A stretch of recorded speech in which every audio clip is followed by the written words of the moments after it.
this video, I will be sharing 10 awesome writing prompts to sharpen your craft and reignite your passion for writing. Whether you're a seasoned pro or a newbie scribbler, these exercises will challenge you, inspire you, and help you to take your writing to the next level. So grab your notebook, buckle up, and let's dive in.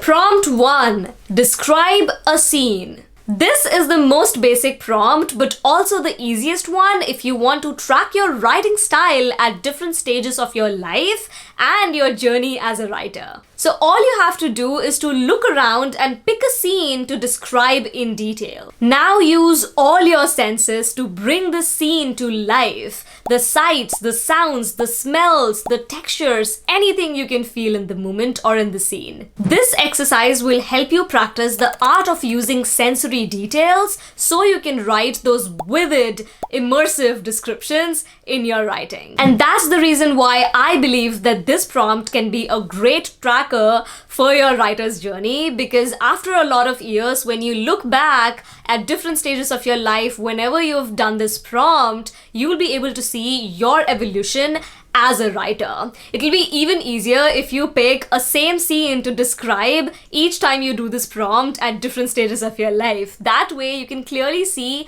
how you're able to see the same scene in different variations as you progress in your writer's journey. Prompt 2. One-word prompt. This is another simple prompt, but a very effective one to get you started on a new story. So to use the one-word prompt, all you have to do is to pick a word of your choice or ask someone to pick a word for you. It has to be a noun, either a place, a name, an object, a theme, or anything that's a noun. And then use that one word of the noun as the centerpiece of a new story. So for example, my one word can be mirror. I see a mirror there. So let's say if my one word prompt is mirror, then I'm supposed to be writing a short story which will have mirror playing a significant role in it. Or you could choose an abstract noun, something like happiness or heartbreak, and then use that abstract noun as a theme for that mini story that you're writing. The beauty of this exercise is that you will learn the art of taking one word and expanding the essence of that one word into a full story. At this point of the video, if you are getting any value out of it, please like the video and consider subscribing to my channel, because here I talk all about crafting compelling stories and creating rich, vivid experiences for your readers. Moving on, prompt 3. Rewrite a scene. Pick a scene from a movie or a short story and then rewrite it. And when I say rewrite, I don't mean copying it. It's more like a retelling. So maybe you watched a movie last week that you didn't like the ending for that movie. So pick that ending and rewrite that ending into a version that you like. So basically, it's not copying what somebody else has done. It's taking that and creating your own version of that thing. Now, some people might call this fan fiction, and that's okay if you want to call it that, but I don't agree with that logic. For me, this prompt is super wonderful because this made me realize why this world never runs out of stories. Trust me, once you work on this prompt, you will be able to see how significantly one story can change and take an entirely new form when it's being written by someone else. Prompt 4. Play with perspective. All you have to do is to pick one chapter from your own novel in progress or from a novel that's already out there published and you really like. Pick that chapter and rewrite it from a different perspective. So, for example, I did this with a chapter from Harry Potter and the Goblet of Fire. I switched the original third-person point of view to Harry's first-person point of view, and suddenly it became a whole different book. You won't be able to see the magic of this prompt until you actually execute it. If you just want to have some fun, do it with your favorite novel like I did with Harry Potter. Or if you want to seriously learn something and have your mind blown, do it with your own novel in progress. Thank me later. Prompt 5. Write a voice letter. I use this prompt all the time while I'm in the process of developing my characters for a novel. It's very simple. Just pick a character and write a letter from them to you, from the character to the writer. The letter obviously needs to be in first person. Just imagine that your character is telling their story to a writer who is going to write their biography. How would they tell their own story, whatever happened to them, their feelings, their journey? How would they narrate it to a different writer? See yourself as someone who's just, sneaking upon this letter and who is reading this letter. Don't assume yourself to be the writer.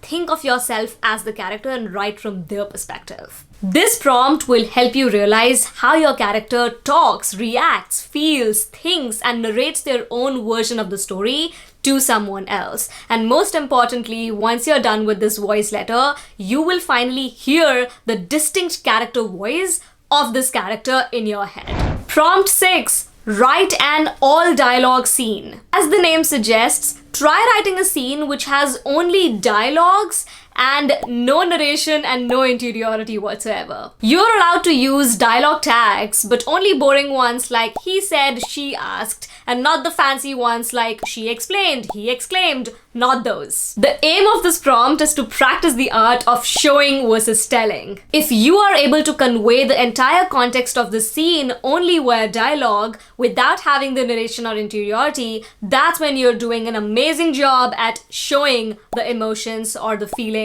or the story to your reader. Having said that, this prompt is only a starting point on this topic. So if you want me to create a dedicated video on showing versus telling, comment the phrase, I want that showing versus telling video. Prompt 7. Write flash fiction. I know this can be a whole video in itself, but just challenge yourself to write a short story under 500 words, which has a proper beginning, middle, and end. Sometimes flash is of course 1,000 words or maybe even longer for certain competitions, but the aim of this prompt is to practice conciseness, and that's why you must challenge yourself to write under 500 words. It's like minimalism with words on the page.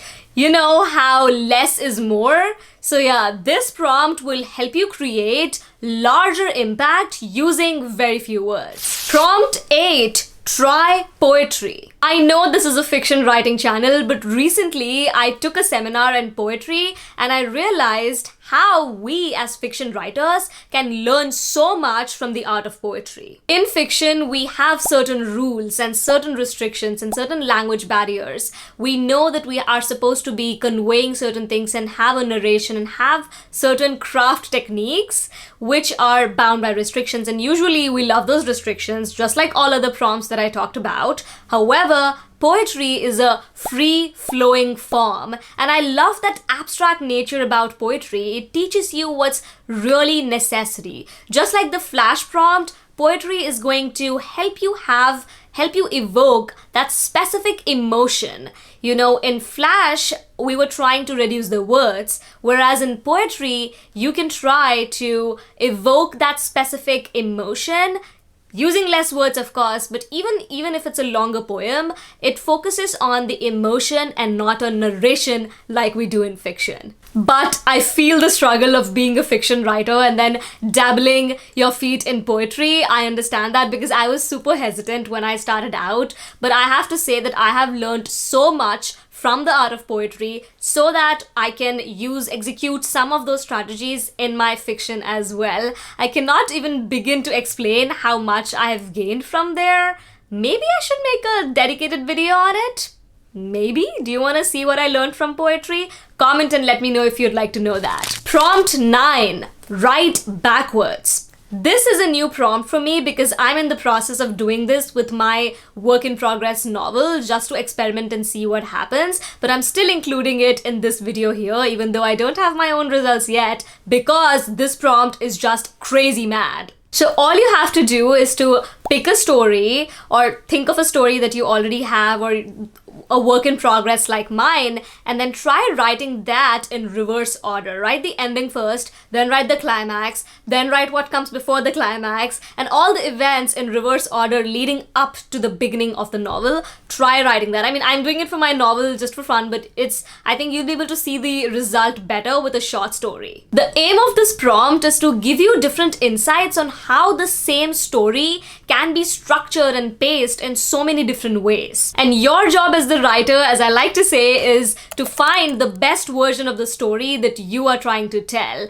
And therefore, most writers like to go for the linear chronological order, but there are just so many different structures that you can experiment with, and that's why I like to include this prompt in this video so that you can also experiment with your own work and have fun with it. But yes, for this prompt, I will say one thing, that this is the most challenging one on the list. So if you're not able to understand it or get it right on the first attempt, don't beat yourself over it, because I kind of beat myself over it when I wasn't able to do it. Prompt 10, co-write a story. Here's a fun fact about me. The first time I ever wrote a story was in 7th grade with a friend. It was her idea. She said, hey, we're getting bored, let's write a story. And I said, let's write a novel. I was super ambitious. And then she and I started working on it. We went back and forth on what should happen, what should not happen, how should we start, etc., etc. We were avid readers. And after a few, I think after 2 to 3 times, she gave up because it wasn't her thing. We were in 7th grade, for God's sake. So she just gave up. She was like, hey, I don't want to do it anymore. But for me, there was no looking back, because 10 years down the line, I do this professionally today. So for you, the prompt is to find a writer friend so they don't give up in between, and both of you can co-write a story together. So there are many ways that you can co-write something with someone, but here's a fun way to do it. If you're doing it for a short story, then maybe you can write the beginning, they can write the middle, and then both of you can write the ending. That's one way of doing it. And if you're writing a novel, you can maybe alternate between chapters. Maybe you write the beginning, you write the chapter 1, and then they can write chapter 2, and then you write chapter 3. And on some chapters, you can come together and discuss and do certain things. So what I'm trying to say is that the end product of this prompt might not be the best writing you've ever done, but it will surely be the best experience you'll ever have as a writer. Let me know which of these writing prompts you are most excited to try, and which of them did you find most helpful for your own writing purpose. I'm very eager to know, so tell me in the comments below. Also, if you enjoyed this video, I'm so sure that you will love this video next. So make sure to check that one out. This is me, Srishti Rathour, signing off. Thank you so much for watching, and I will see you next in this video here. Bye!